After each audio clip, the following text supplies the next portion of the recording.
اور کیسی مصیبت ٹلی، کیسا معاملہ حل ہوا۔ اچھا آخر میں مجوسی اس شخص کو پتہ کیا کہتا ہے؟ کہتا تم نبی پاک کا پیغام لائے ہو، میں نے آدھی دولت اپنے بچوں کے نام کر دی تھی، آدھی اپنے پاس رکھی تھی، اب بچوں میں تو اسلام نے جدائی کر دی، اب یہ میاں بیوی نہیں رہ سکتے، اب سنو یہ آدھی دولت میں تمہیں دیتا ہوں، یہ اپنے لیے لے جاؤ، اللہ کی راہ میں لے جاؤ۔ غریب کھانے کو نہیں تھا، کروڑوں روپے اس زمانے کی گویا انہیں مل گئے۔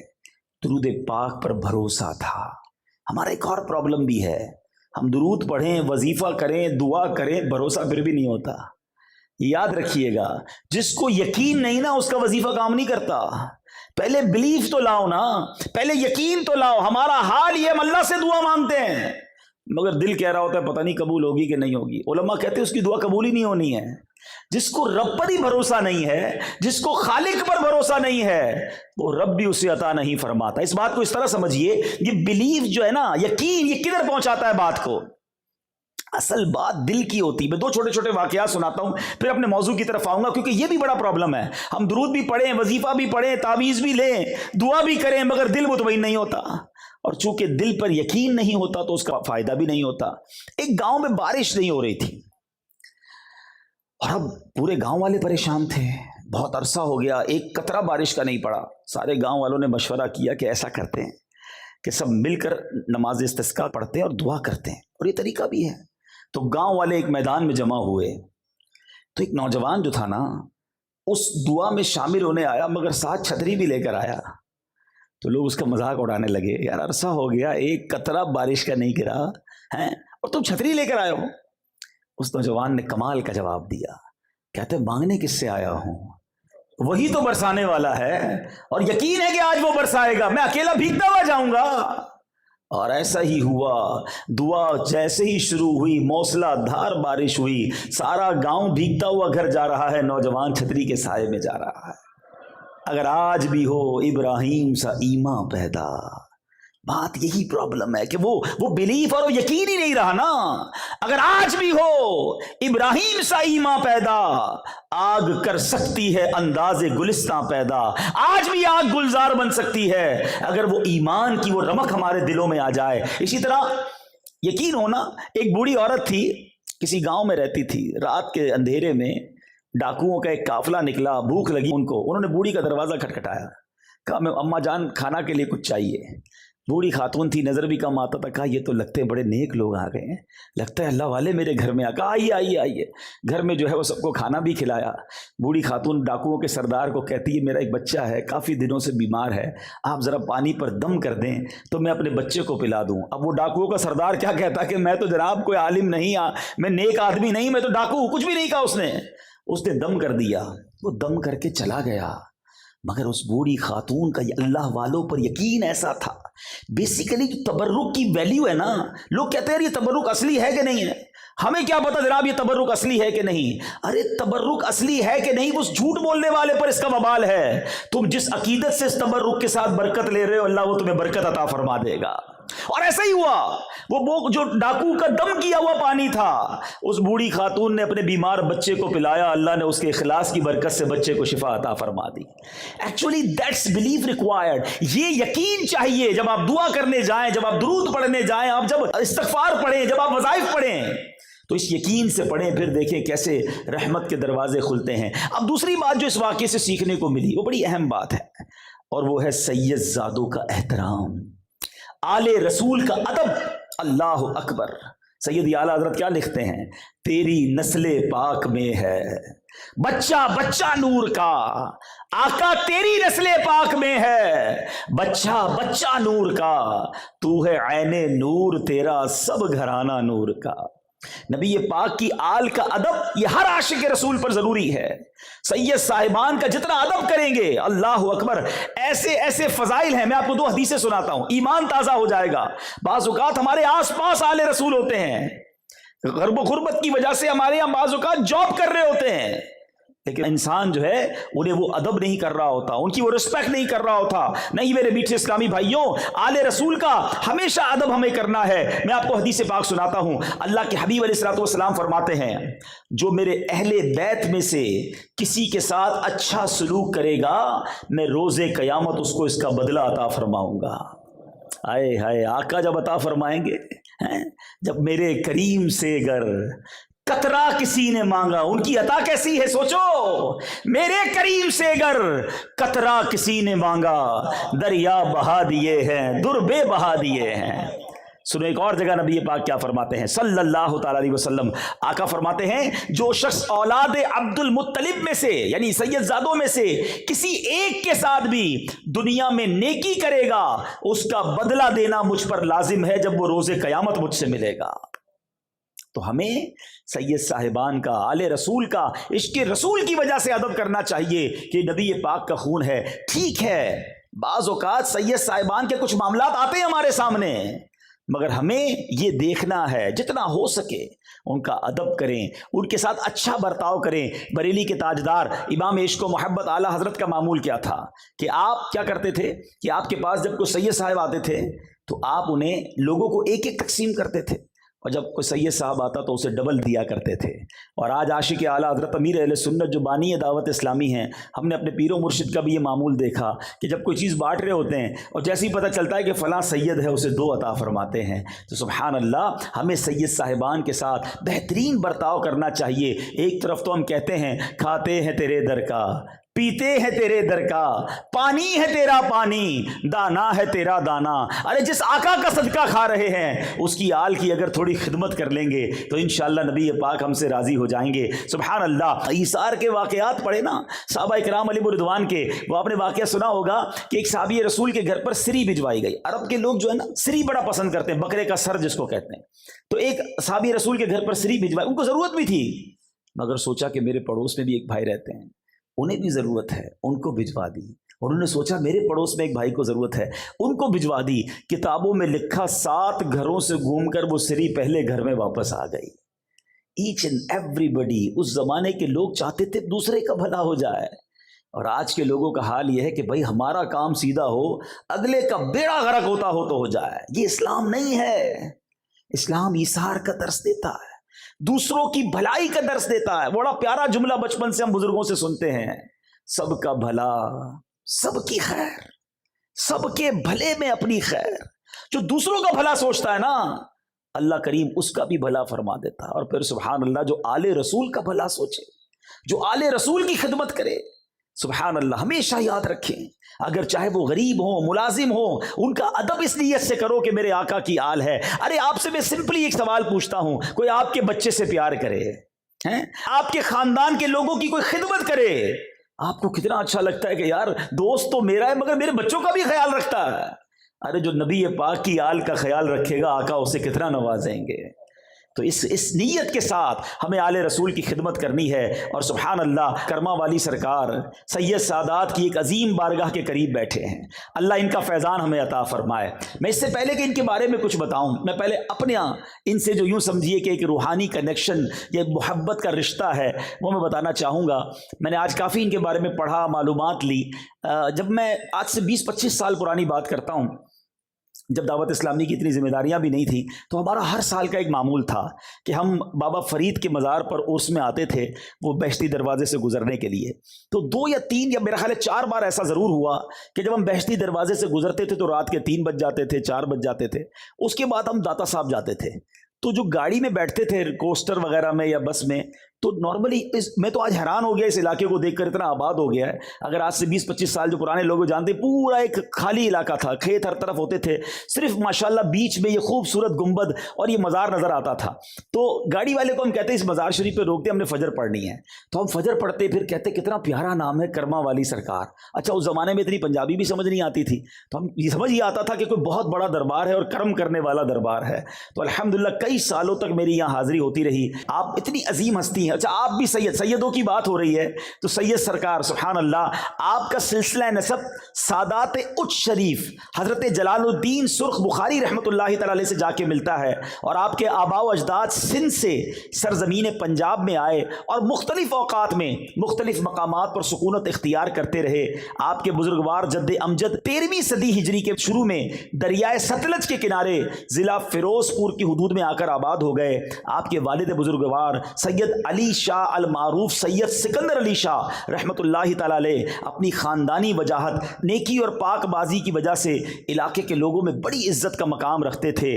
13ویں صدی ہجری کے آخری سالوں میں آپ نے یعنی کرما والی سرکار رحمۃ اللہ تعالی علیہ نے اس دنیا میں گویا جلوہ گری ہوئی۔ آپ موضوع کرمو والا ضلع فیروز پور میں پیدا ہوئے، سبحان اللہ، اور آپ کا سن ولادت کیا ہے؟ 1297 ہجری یا 1298 ہجری ہے، یعنی 1883 یا 1884 عیسوی میں آپ پیدا ہوئے، اور آپ کا نام سبحان اللہ سید محمد اسماعیل شاہ بخاری رحمۃ اللہ تعالی علیہ ہے۔ آپ بچپن ہی میں کھیل کود سے بچ کر عبادت الہی اور علم دین کی طرف آپ کی رغبت رہی، اور سبحان اللہ آپ کے مرشد کریم آپ سے کتنی محبت کرتے۔ آپ کے مرشد کا نام حضرت میاں شیر محمد شرک پور شریف میں رحمۃ اللہ تعالی علیہ ہیں، اور آپ جو ہے وہ اپنے مرشد کی بارگاہ میں جب حاضر ہوئے تو آپ کے مرشد کہتے ہیں کہ شاہ جی کچھ علم بھی پڑھا ہے؟ آپ نے عرض کی حضور پڑھا تو ہے لیکن کچھ سمجھ میں نہیں آیا۔ پیر صاحب کہتے ہیں اللہ کریم سمجھ بھی عطا فرما دے گا۔ اس پہلی ملاقات میں حضرت میاں صاحب نے نسبت نقشبندیہ آپ کو عطا فرمائی، پھر میاں صاحب نے فرمایا یہ فضل الہی ہے جسے چاہے عطا کرے، اللہ اکبر۔ پھر اس کے بعد حال یہ ہو گیا کہ جب کوئی آپ کے مرشد پاک کے پاس جاتا نا مرید بننے کے لیے تو آپ فرماتے کہ اتنا دور سے آنے کی کیا ضرورت ہے، وہاں کرما والے موجود ہیں، انہی کے پاس چلے جایا کرو۔ یعنی پیر کا اپنے مرید پر اعتماد دیکھو، اللہ اکبر۔ اتنی عظیم ہستی آج یہاں ہم ان کے قدموں میں موجود ہیں، اللہ پاک ان کا ہمیں فیضان نصیب فرمائے۔ تو بہرحال اللہ والوں کی شان بھی نرالی ہوتی ہے۔ وہ شاعر کہتے ہیں نا، چاہیں تو اشاروں سے اپنے کایا ہی پلٹ دیں دنیا کی، چاہیں تو اشاروں سے اپنے کایا ہی پلٹ دیں دنیا کی، یہ شان ہے ان کے غلاموں کی، سرکار کا عالم کیا ہوگا۔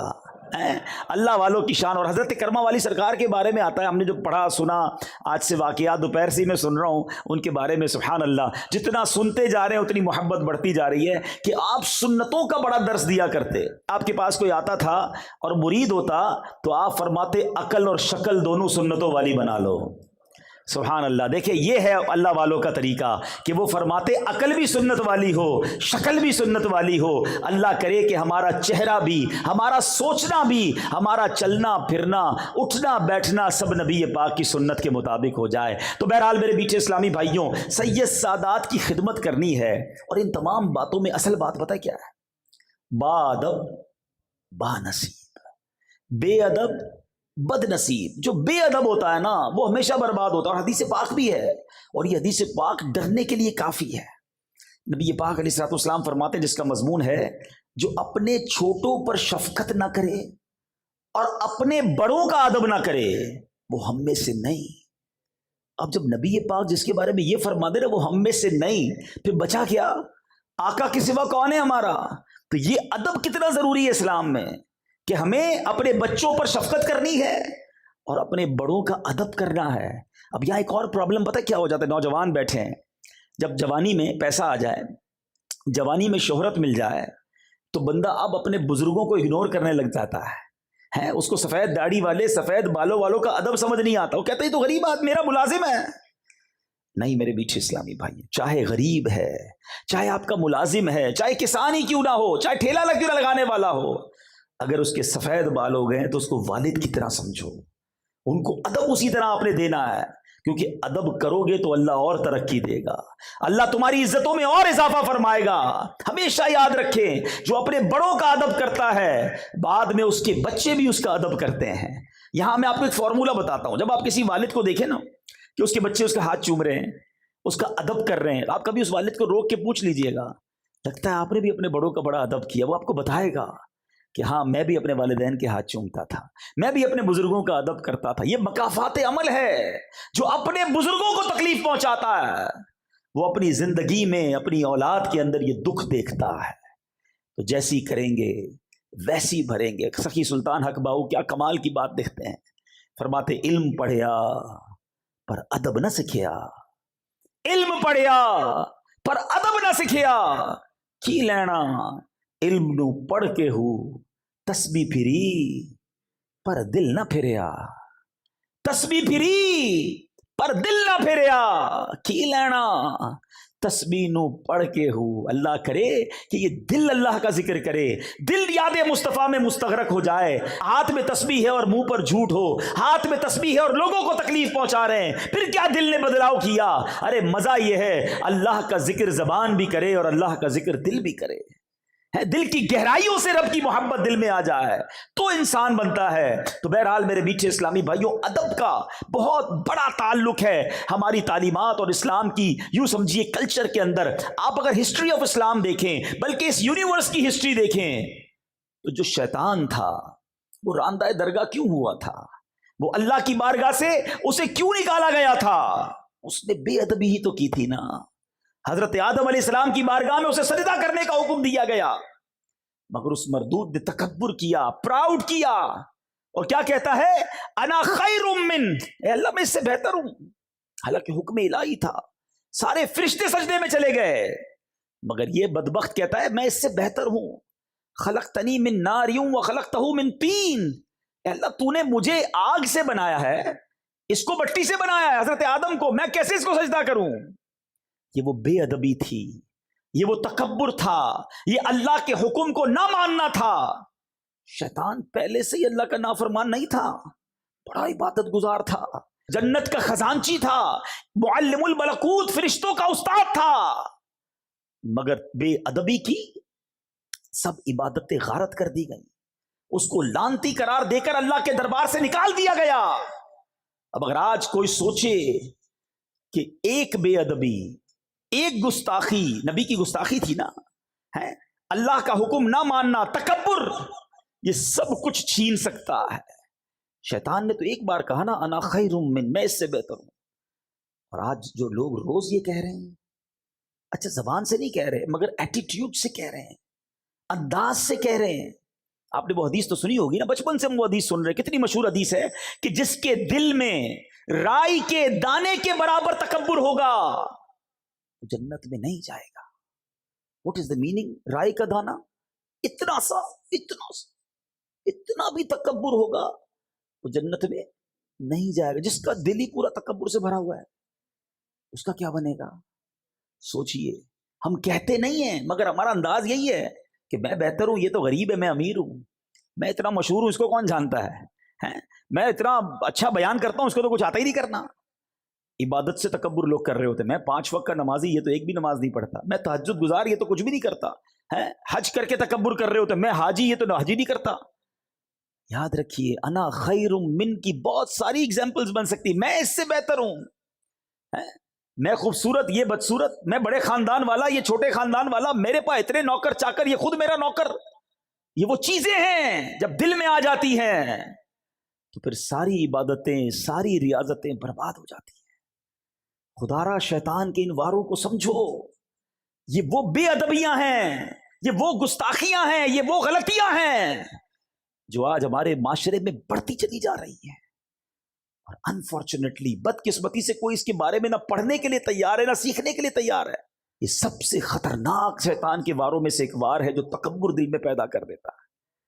شیطان کے وار پتہ ہے کیسے کیسے ہیں؟ جب یہ انسیڈنٹ ہوا نا, شیطان کو راندہ درگاہ کر دیا گیا, نکال دیا گیا, پھر شیطان کی اور اللہ تبارک و تعالیٰ کی بارگاہ میں گویا ایک مکالمہ ہوا. سنیے غور سے. اللہ تعالیٰ نے شیطان کو جب اپنی بارگاہ سے نکالا تو شیطان نے اللہ سے درخواست کی کہ یا الہی تو نے مجھے مردود کر ہی ڈالا ہے, تو اب مجھے اولاد آدم پر کنٹرول دے دے, قدرت دے دے, تاکہ میں انہیں گمراہ کر سکوں. اللہ نے فرمایا تجھے کنٹرول دیا گیا, تجھے قابو دیا گیا. کہنے لگا اللہ کچھ اور زیادہ دے. فرمایا تو ان کے مالوں میں شرکت کر سکے گا, یعنی ان کے پیسے بھی غلط کاموں میں استعمال کروا سکے گا. کہنے لگا یا اللہ اور دے, اور پاور چاہیے. فرمایا جا تو ان کے سینے تیرے رہنے کے گھر ہوں گے, تو ان کے دلوں میں رہ سکے گا. اب جب یہ ساری باتیں ہو گئیں تو حضرت آدم علیہ السلام نے اللہ سے عرض کی مولا تو نے شیطان کو تو ہم پر پورا تسلط دے دیا, غلبہ دے دیا, اب اے اللہ ہم اس کے مکر و فریب سے میں اور میری اولاد کیسے بچیں گے؟ تو اللہ تبارک و تعالیٰ نے فرمایا آدم تیرے ہاں جو بچہ پیدا ہوگا اس پر میں ایک زبردست فرشتہ معین کر دوں گا جو اسے شیطانی وساوس سے بچائے گا. عرض کی الہی اور زیادہ کر، سیکیورٹی کا انتظام اور زیادہ کر دے۔ ارشاد ہوا اے آدم تیری اولاد ایک نیکی کرے گی میں اسے 10 گنا اجر دوں گا۔ عرض کی مولا کچھ اور زیادہ کر دے۔ فرمایا میں ان سے توبہ کا مادہ یعنی توبہ کرنے کا جو وعدہ ہے وہ نہیں چھینوں گا جب تک ان کے جسموں میں روحیں باقی ہیں۔ عرض کی یا اللہ اور زیادہ کر۔ فرمایا میں ان کے سروں پر مغفرت کا تاج رکھوں گا اور کسی کی پرواہ نہیں کروں گا۔ حضرت آدم فرماتے یا اللہ اب یہ میرے لیے کافی ہے۔ تو یہ نیکی اور بدی کی جو جنگ ہے نا، یہ فرام دا ڈے ون سے سٹارٹ ہے۔ شیطان کا کام ہمیں بہکانا ہے، شیطان کا کام ہمیں بھٹکانا ہے، جہنم کی طرف لے جانا ہے۔ شیطان شروع سے یہ چاہتا ہے کہ میں جہنم میں جاؤں گا تو میں اپنے ساتھ ان لوگوں کو بھی لے کر جاؤں، لیکن مسئلہ یہ ہے کہ آج لوگوں نے شیطان سے دوستی لگا لی ہے۔ ہاں ایسا ہی ہے، حالانکہ قرآن پتہ ہے کیا کہتا ہے؟ قرآن پڑھیں تو پتہ چلے نا، اِنَّهُ لَكُمْ عَدُوٌّ مُبِينٌ، بے شک شیطان تمہارا کھلا دشمن ہے۔ اوپن اینیمی کہا قرآن نے میرا اور آپ کا، مگر کمال یہ ہے کہ ہم شیطان سے دوستی لگائے بیٹھے ہیں۔ قرآن دشمن کہتا ہے اور مسلمان اسے دوست بنائے بیٹھے۔ یہ میں ثابت کروں گا، ابھی بتاؤں گا آپ کو۔ یہ بڑی عجیب بات ہے کہ مسلمان شیطان سے دوستی لگائے بیٹھا ہے۔ اللہ تبارک و تعالیٰ نے جب شیطان کو مردود کیا نا تو شیطان نے کہا الہی تو نے بنی آدم میں پیغمبروں کو بھیجا ہے، ان کو کتابیں دی ہیں، تو میرے پیغمبر اور میری کتابیں بھی ہونی چاہیے۔ ذرا سنیں شیطان کی باتیں ہیں، میرے پیغمبر اور میری کتابیں بھی ہونی چاہیے۔ تو خدا تعالیٰ نے فرمایا کہ کاہن اور نجومی جو ہے نا وہ تیرے پیغمبر ہوں گے۔ عرض کیا میری کتاب؟ فرمایا جھوٹے شیروں کی کتاب جو ہے وہ تمہاری کتاب ہوگی۔ یہ نجومیوں کے پاس جو لوگ جاتے ہیں نا، کاہنوں کے پاس، کوئی پتہ بتا دیں، کوئی نمبر بتا دیں، کوئی جناب کوئی پاسا بتا دیں، ہر بندہ عجیب و غریب لوگوں سے دوستیاں لگائے، پر فرمایا یہ تیرے پیغمبر ہوں گے۔ یہ تک بندیوں اور شعر جھوٹی شاعری کی کتابیں تیری کتابیں ہوں گی۔ اور شیطان کہتا ہے کہ میرے مؤذن کون ہوں گے؟ اللہ اکبر۔ عرض کیا میرے مؤذن؟ فرمایا راگ اور گانا تیرے مؤذن ہوں گے۔ عرض کرتا ہے میری مسجد کیا ہوگی؟ فرمایا فتنہ انگیز بازار تیری مسجدیں ہوں گی۔ عرض کیا میرا کھانا کیا ہوگا؟ فرمایا جس کھانے پر میرا نام نہ لیا گیا شیطان وہ تیرا کھانا ہوگا۔ اللہ اکبر۔ عرض کرتا ہے میرا پانی کیا ہوگا؟ فرمایا جو نشیلی چیزیں ہوں گی، اے شراب پینے والو، اے منشیات کی طرف جانے والو سنو، یہ شیطان کے مشروب ہے۔ اللہ اکبر۔ شیطان کہتا ہے میرا جال کیا ہوگا؟ فرمایا عورتیں تیرا جال ہوں گی۔ اے میرے میٹھے اسلامی بھائی، دشمن سے جب مقابلہ کرنا ہوتا ہے نا تو اس کے ہتھیار پتہ ہونے چاہیے، اس کے وار پتے ہونے چاہیے۔ ایئر فورس کا مقابلہ ایئر فورس کرتی ہے، نیوی کا مقابلہ نیوی کرتی ہے، آرمی کا مقابلہ آرمی کرتی ہے۔ جیسا میزائل اس کے مقابلے میں ویسا بناتے ہیں یا اس سے مضبوط بناتے ہیں۔ ہمارا حال یہ ہے کہ اللہ قرآن میں فرما رہا ہے اِنَّهُ لَكُمْ عَدُوٌّ مُبِينٌ، شیطان تمہارا کھلا دشمن ہے، نہ اس کے وار پتہ ہے نہ اس کے ہتھیار پتہ ہے۔ میں آپ سے پوچھتا ہوں، ہمارا سب سے پکا دوست جو ہوتا ہے اس کی ہم روز مانتے ہیں نا، ہر بات مانتے ہیں، کہتے ہیں یار حکم کرو یار، آپ کے لیے جان حاضر۔ پکے دوست کی نشانی یہ ہے، ٹھیک ہے، کہ جس کے لیے ہم کیا کہتے ہیں تمہیں منع نہیں کر سکتا یار، آپ کے لیے بس ہر چیز ہاں ہے۔ اب میں بتاتا ہوں کہ شیطان کی لوگ کتنی مانتے ہیں۔ سچی بات تو یہ شاید اپنے ماں باپ کی اتنی نہیں مانتے جتنی شیطان کی لوگ مان رہے ہیں، اور یہ بربادی ہے، یاد رکھنا۔ صبح ہوتی ہے، فجر کا وقت ہوتا ہے، مؤذن کہتا ہے حی علی الصلاۃ حی علی الفلاح، شیطان کہتا ہے سو جا، اگلے جمعے سے پڑھیں گے فجر، کروٹ بدل کر بلینکٹ اوڑھ لیا۔ صبح صبح کس کی مانی؟ بتاؤ نا، شیطان کی مانی، ٹھیک ہے۔ فجر قضا ہو گئی، اب اٹھے، لباس پہننے کی باری آئی، ایک دو لباس رکھے ہوتے ہیں جمعے کے لیے، باقی شیطان کہتا نہیں یہ تو جمعے کا لباس ہے، باقی یہ فیشن والا، یہ انگریزوں والا یہ پہننا ہے۔ لباس پہنتے وقت کس کی مانی؟ شیطان کی مانی۔ اب واش روم میں گئے، آقا کی سنت چہرے سے نوچ کر گندی نالی میں بہائی، کس کی مانی؟ شیطان کی۔ اب نکلے گھر سے باہر، چاہے اسکول کے لیے نکلے، چاہے کالج کے لیے نکلے، چاہے جاب کے لیے نکلے، چاہے بزنس کے لیے نکلے، جیسے ہی باہر نکلے اب کوئی بے پردہ عورت سامنے سے نکلی، شیطان کہتا ہے دیکھ دیکھ جلدی دیکھ، حالانکہ شریعت کا حکم ہے کہ نگاہوں کو نیچی کرو، بے حیائی نہ کرو۔ اس عورت کو دیکھا، بے پردگی کی، غلط نگاہوں سے دیکھا. کس کی مانی؟ شیطان کی. مارکیٹ میں پہنچے, کاروبار کی جگہ پر پہنچے, ظہر کی اذان کا وقت ہوا, کئی لوگ نماز کے لیے گئے. شیطان کہتا ہے تو بزنس کا ٹائم ہے, ارے بعد میں پڑھ لینا. ظہر قضا ہوئی, کس کی مانی؟ شیطان کی مانی. گاہک آیا, مال بیچنے کا موقع آیا, شیطان کہتا ہے جھوٹ بول, زیادہ نفع ملے گا, ایک جھوٹی قسم بھی کھا لے, ارے اس کو بتا دے میرا پڑتا اتنے میں ہے, پکا رنگ ہے, made in China, made in Japan ہے, حالانکہ تم نے اپنے شہر میں بنایا ہے, ارے بول دے کچھ نہیں ہوتا. کس کی مانی؟ شیطان کی مانی. عصر کی اذان ہوئی, نماز قضا ہوئی, کس کی مانی؟ شیطان کی. تمہاری مغرب قضا ہوئی, کس کی مانی؟ شیطان کی. عشاء قضا ہوئی, کس کی مانی؟ شیطان کی. رات گھر میں آئے, ہاتھ میں ریموٹ لیا, اب ٹی وی آن کیا, کہیں فلمیں دیکھی, کہیں ناچ دیکھا, کہیں گانے سنے, بتاؤ کس کی مانی؟ شیطان کی. ارے شریعت تو کہتی ہے اللہ رسول کا نام لے کے سونا ہے, مگر موبائل ہاتھ میں ہے, کمرے کی لائٹیں بجھی ہوئی ہیں, آنکھیں حرام دیکھ رہی ہیں, وہ مناظر دیکھ رہی ہیں جو اللہ اور اس کے رسول کو ناراض کرنے والے ہیں. بتاؤ کس کی مانی؟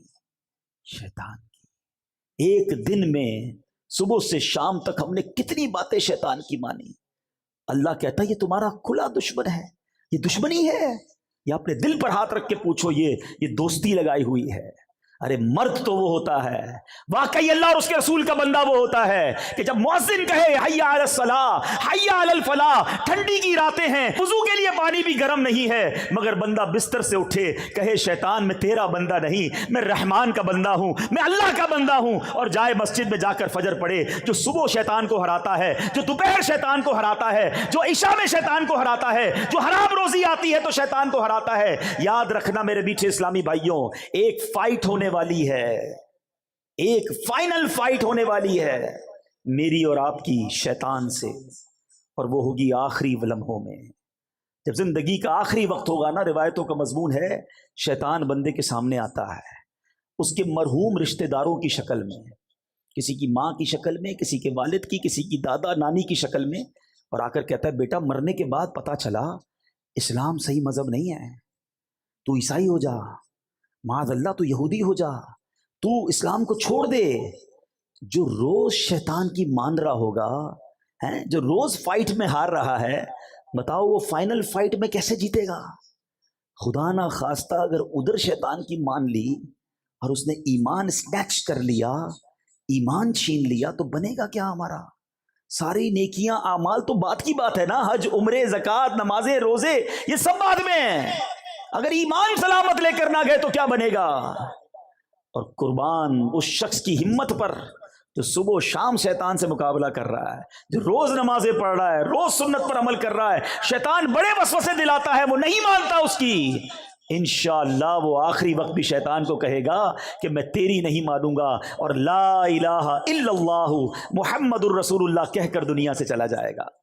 اب آپ نے طے کرنا ہے کہ زندگی شیطان کی دوستی میں گزارنی ہے یا اس مردود سے لڑنا ہے. یہ ویسے ہی نعرہ نہیں لگاتے ہمارے امیر اہل سنت, یہ دعوت اسلامی والوں کے جو نعرے ہوتے ہیں نا, اس کے پیچھے ایک پورا فینومینا ہوتا ہے, پوری ایک سمجھ لے کہ فلسفہ ہوتا ہے. کیا خوبصورت نعرہ ہے امیر اہل سنت کا کہ شیطان کے خلاف جنگ ایک بار نہیں لڑنی ہے, جاری رہے گی, کنٹینیو رہے گی ٹل دا اینڈ, اور یہ جنگ جیتنی ہے ہم نے. لیکن صرف نعرہ لگانے سے جنگ نہیں ہوتی نا. کبھی فوج کو دیکھا ہے کہ فلاں ملک کے خلاف جنگ جاری رہے گی اور اس کے بعد فوج رضائی اوڑھ کے سو جائے؟ فوج جاگتی ہے تو ہم سوتے ہیں. تو ہمیں بھی اگر واقعی اپنے ایمان کی حفاظت کرنی ہے, یہ بزرگوں کو ویسی فکر نہیں ہوتی تھی. سیدی غوث اعظم, اللہ اکبر, پیران پیر, پیر دستگیر, ولیوں کے سردار. آپ کہتے ہیں ایک بار عید کا دن تھا, فرماتے لوگ کہہ رہے ہیں آج عید کا دن ہے, عید کا دن ہے. عبد القادر کے لیے عید کا دن وہ ہوگا جب اپنا ایمان سلامت لے کر دنیا سے جائے گا. پیران پیر یہ کہہ رہے ہیں, اور ہم گناہ گاروں کو فکر ہی نہیں ہے. کبھی لوگ ملتے نا, کہتے حضور کاروبار میں برکت کی دعا کر دیں, بچے کے لیے دعا کر دیں, فلاں کام ہو جائے. بہت ہی کم ایسا ملتا ہے کہ کوئی کہے کہ ایمان کی حفاظت کی دعا کر دیں. کسی کو ٹینشن ہی نہیں ہے. سوچئے یہ سب سے قیمتی چیزیں میرے اور آپ کے پاس. اور میں آپ کو صحیح بتاؤں, نبی پاک علیہ الصلوۃ والسلام کی دعائیں پڑھیں نا, ان میں بڑی مشہور دعا ہے, یا مقلب القلوب ثبت قلبی علی دینک, اے دلوں کو پھیرنے والے مجھے اپنے دین پر ثابت قدمی عطا فرما. اللہ کے نبی دعا کر رہے ہیں. یہ ہماری تعلیم کے لیے نا. تو اے کاش ہمیں ایمان کی حفاظت کے فکر نصیب ہو جائے، خدا را شیطان کے واروں سے بچیں۔ ہمیں ایسا ماحول اپنانا ہوگا، اتنا مردود ہے کہ پہلے تو چاہتا ہے یہ بندہ گناہ کرے، اب دیکھتا ہے نا نیک آدمی ہے، شراب تو نہیں پیے گا، جوا تو نہیں کھیلے گا، بدکاری بھی نہیں کرے گا، اب اس کو کیسے بہکائے۔ سنو شیطان کے وار سمجھو، جب یہ دیکھتا ہے نا کہ اس سے کوئی بڑا گناہ نہیں کرا سکتا تو پھر وہ اس کی نیکیاں کم کروانا شروع کرتا ہے کہ چلو سنتیں چھڑوا دو، نفل تو چھڑواؤ نا، درود تو چھڑوا دو، تلاوت تو چھڑواؤ، کیونکہ یہ جو سنتیں نوافل ہوتے ہیں نا یہ حصار ہے، ہمیشہ یاد رکھنا، پہلے نفل چھوٹتے ہیں، پھر سنتیں چھوٹتی ہیں، پھر واجبات چھوٹتے ہیں، پھر فرض چھوٹتا ہے۔ جو نفل کا پابند ہوگا نا اس کا فرض پکا ہو گیا، یہ ہمیشہ یاد رکھو۔ لوگ آج کل باتیں پھیلا رہے ہیں، یار سنت ہی تو تھی، کیا ہوا چھوڑ دیا کوئی؟ ارے بھائی سنت میرے فرض کا حصار تھا، اور سنت پر غلام عمل نہیں کرے گا تو کون عمل کرے گا بھائی؟ آقا کا امتی عمل نہیں کرے گا؟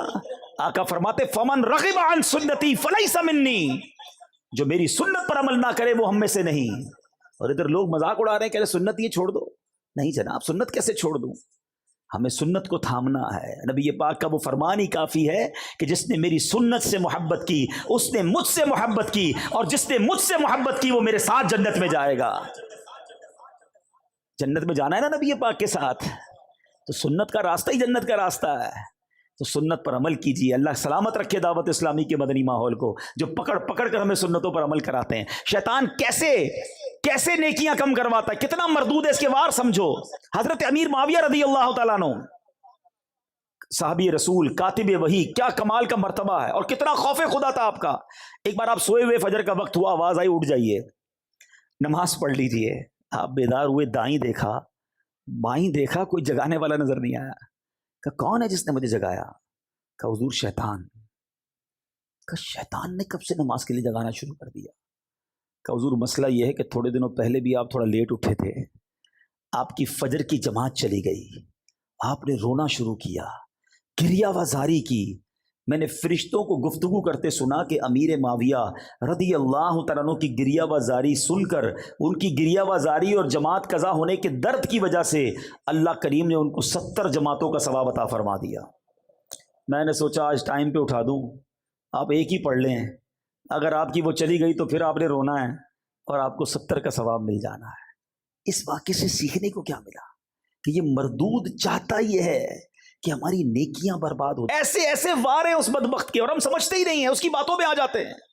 اب اتنے سارے کاروباری لوگ بیٹھے ہیں، صدقہ کرتے ہیں، بہت اچھی بات۔ شیطان کیسے برداشت کرے گا کہ آپ صدقہ دیں اور جنت میں چلے جائیں؟ اب وہ صدقہ ہو گیا نا، اب وہ چاہتے ہیں اس کو برباد کروا دوں، پیسے بھی گئے اور اعمال بھی چلے جائیں۔ وہ کیسے ہوگا؟ اب شیطان ریاکاری لے کر آئے گا، دکھلاوے کی بیماری لائے گا۔ پہلے تو کہتے تھے نا نیکی کر دریا میں ڈال، اب تو نیکی کر فیس بک پہ ڈال۔ ہاں ادھر پہلے تو بچپن میں وہ دیکھتے تھے سلائی مشین، کچھ لوگ مل کے کسی غریب کو دے رہے ہوتے تھے، اخبار میں تصویر کسی کی چھپتی تھی۔ اب تو ہر بندے کے پاس اپنا اخبار ہے، اب تو جو کرنا ہے اس نے ڈال دینا ہے۔ پچھلے دنوں کرونا وائرس کے زمانے میں بڑا مذاق بنا تھا کہ 5 6 لوگ ایک تھیلا اناج کا لے کر کسی غریب کو دے رہے ہوتے تھے اور اس کی سیلفی بنا کر اس کی غربت کا جنازہ نکالتے تھے۔ قرآن کیا کہتا ہے؟ یا ایھا الذین آمنوا لا تبطلوا صدقاتکم بالمن والاذی، اے ایمان والو اپنے صدقے ضائع نہ کرو، باطل نہ کرو، احسان جتا کر اور تکلیف پہنچا کر۔ اب صدقہ بھی دے رہے ہیں اور احسان بھی جتا رہے ہیں۔ یاد ہے نا میں نے قرضہ دیا تھا، بھول تو نہیں گیا؟ ہاں نوکری کرتا تھا، میری وجہ سے کاروبار پہ چڑھا ہے، تیری بہن کی شادی میں نے کرائی تھی، موٹر سائیکل تجھے دلائی کس نے، یاد ہے کہ نہیں؟ استغفر اللہ، اس لیے پیسے دیے تھے کہ اب جتانا ہے، اب بتانا ہے۔ یہ برباد ہو گیا آپ کا صدقہ، اللہ سے اجر مانگو نا۔ اور یہ احسان جتانے والا سوچے، خدا کی قسم سوچے، اس میں میرا اور آپ کا کیا کمال ہے کہ اگر ہم اللہ کی راہ میں خرچ کر رہے ہیں۔ کس نے دیا مال؟ بتاؤ نا، بتائیے کس نے مال دیا ہے؟ اللہ نے دیا ہے۔ میں بھی تو غریب ہو سکتا تھا، میرے بچے بھی تو بھوکے ہو سکتے تھے۔ آج میرا ملازم میرے دروازے پر آ کر کہتا ہے کہ مجھے میری ماں کے لیے علاج کے لیے پیسے چاہیے، یہ حال میرا بھی تو ہو سکتا تھا کہ میں کسی کے دروازے پر کھڑا ہوتا کہ میری ماں ہاسپٹل میں ہے، میرے پاس بل دینے کے لیے پیسے نہیں، بہن کی شادی ہونے والی ہے، میرے پاس جہیز کے پیسے نہیں۔ آج تم کسی کی مدد کر کر یہ سمجھتے ہو میں نے کیا ہے؟ خدا کی قسم یہ اللہ کی عطا ہے۔ ہم میں کوئی عقل ہوشیاری نہیں ہے، ہمارا کوئی کمال نہیں ہے، ہم سے زیادہ عقل مند، ہم سے زیادہ دیندار وہ غریب ہیں اور اللہ نے ہمیں بہت نوازا ہے۔ ہونا یہ چاہیے تھا کہ زکوٰۃ دینے والا، صدقہ دینے والا صدقہ دے بھی اور سجدہ شکر بھی ادا کرے کہ مالک تیری مہربانی، تو نے دینے والا بنایا، مانگنے والا نہیں بنایا۔ اے اللہ تو نے مجھے اس قابل کیا۔ مگر ادھر لوگ جوتے کھسواتے ہیں، چندہ لینے والے کے جوتے گھسواتے ہیں، مدد لینے والے کو ڈانٹ کے پیسے دیتے ہیں۔ کدھر جاؤ گے یہ صدقہ، یہ پیسہ لے کر؟ یہ وہ شیطان کے وار ہے جو سمجھو، جو نیکی کیسے برباد کرواتا ہے۔ ارے ہمارے اسلاف کیسے اپنی نیکیوں کو سیکیور کرتے تھے۔ حضرت عائشہ صدیقہ اور حضرت ام سلمہ رضی اللہ تعالی عنہا امہات المومنین ہیں۔ آپ کے بارے میں آتا ہے کہ آپ نے ایک بار اپنے غلام کو پیسے دیے کہ جا کر اس کو صدقہ کر کے آؤ، لیکن دیکھو جس کو صدقہ دینا نا، اس سے ہمارے لیے دعا نہ کروانا، اور اگر وہ دعا کر دے تو نوٹ کر کے آنا۔ غلام جاتا صدقہ دیتا اور آ کر بتاتا کہ یا ام المومنین، اس بندے نے، اس غریب نے آپ کے لیے یہ دعائیں کی ہیں۔ ام المومنین ہاتھ اٹھاتی اور وہ جو دعائیں اس نے کی ہوتی نا، آپ اس کے لیے کرتی اور فرماتی دعا کا بدلہ دعا ہو جائے، صدقے کا ثواب اللہ سے لیں گے۔ یہ ہے عبادت کا جذبہ، یہ ہے نیکی جس کو اس طرح بچانا ہے۔ مگر شیطان دل میں ریاکاری ڈال کر، کیوں دل چاہتا ہے کہ مسجد میں اعلان ہو کہ فلاں حاجی صاحب نے پنکھے لگائے ہیں، فلاں نے افطاری پیش کی ہے، فلاں نے سحری کا انتظام کیا؟ اپنے دل سے پوچھے نا، ہمارا کیوں جی چاہتا ہے کہ لوگوں کو پتہ چلے؟ یہی تو وہ شیطان کا وار ہے جو ہم سمجھ نہیں رہے۔ وہ پریشان ہو گیا ہے، آپ نے حج کر لیا، اسے ٹینشن ہو گئی ہے، آپ نے عمرہ کیا، وہ بے قرار ہے کہ کسی طرح آپ کا عمرہ ضائع ہو، آپ کا حج ضائع ہو، آپ کا صدقہ ضائع ہو، آپ کی نمازیں ضائع ہو رہا ہے۔ لوگ سب کو بتا رہے ہیں میں نے اتنے حج کیے ہیں، اتنے عمرے کیے، طواف کے چکر بھی یاد ہوتے ہیں۔ اچھا، بزرگوں کے بارے میں آتا ہے کہ بندہ نیکی کر کے بھول جائے اور گناہ کر کے یاد رکھے۔ ہمارا ماجرا یہ ہے کہ ہم گناہ کر کے بھول بیٹھے اور نیکیاں ساری یاد رکھی ہیں۔ عجیب معاملہ ہے، 15 سال 20 سال پرانی لوگوں کو نیکیاں یاد ہیں۔ ارے کل جھوٹ بولا تھا وہ یاد ہے، تھوڑی دیر پہلے آپ نے موبائل کھول کر حرام دیکھا وہ یاد ہے، اس کی توبہ کب کرو گے؟ وہ سب بھول بیٹھے اور 10 15 5 سال پرانی نیکیاں لوگوں کو بتاتے پھرتے، میں نے یہ کیا، میں نے یہ کیا۔ برباد ہو رہی ہے نیکیاں بچاؤ۔ اخلاص کی تعریف علماء یہ لکھتے ہیں کہ اخلاص یہ ہے کہ جس طرح تم اپنے گناہوں کو چھپاتے ہو، اس طرح اپنی نیکیوں کو چھپاؤ۔ ہم میں سے کوئی ہے جو لوگوں کو بتائے میں نے کل رات کیا کیا تھا، میں چھپ کر کیا کرتا ہوں؟ کوئی نہیں بتائے گا۔ نیکیاں کیوں بتاتے ہیں؟ چھپ کر نیکی کی وہ بھی بتانی ہے۔ تہجد پڑھ لی، اب ٹینشن شروع ہو جاتی ہے، یار تہجد تو اکیلے میں پڑھی تھی، اب دوست کو کیسے بتاؤں؟ اب کوئی نہ کوئی بہانہ بنائے گا، یار آج بہت تھکا ہوا ہوں، خیریت؟ بس وہ تہجد سے اٹھ جاتا ہوں۔ اچھا آپ تہجد بھی پڑھتے ہیں؟ بس جیسی اس نے یہ کہا نا تو تسلی ہو گئی۔ وہ نہیں ہمارے واٹس ایپ پہ کسی کو میسج جاتا ہے تو ڈبل کلک ہوتا ہے، بلو ہو جاتا ہے، ریسیوڈ ہو گیا میسج، کنفرم ہو گیا، تو جیسے ہی سامنے سے جواب آیا نا کہ ہاں میری عبادت اسے کنفرم ہو گئی، پہنچ گئی۔ توبہ توبہ توبہ، اپنے دل سے پوچھو یہ کیوں کرتے ہیں ہم؟ اللہ مجھے بھی محفوظ رکھے، آپ کو بھی محفوظ رکھے۔ یہ واقعی بڑا بڑا مردود ہے، اس دشمن کو پہچانو۔ جبھی تو قرآن کہتا ہے اِنَّهُ لَكُمْ عَدُوٌّ مُبِينٌ، کہ تمہارا کھلا دشمن ہے۔ اس سے تو پہلے ہی اللہ کو کہا ہے کہ میں تیرے بندوں کو بہکاؤں گا، اور ہم اس کے پیچھے چلے جا رہے ہیں، دوستی لگائی ہوئی ہے۔ تو آؤ آج نیت کر لو، ہم شیطان سے دوستی نہیں کریں گے۔ صلو علی الحبیب صلی اللہ تعالی علیہ وسلم۔ میرے اعمال کی اصلاح کرم سے کر دے، میرے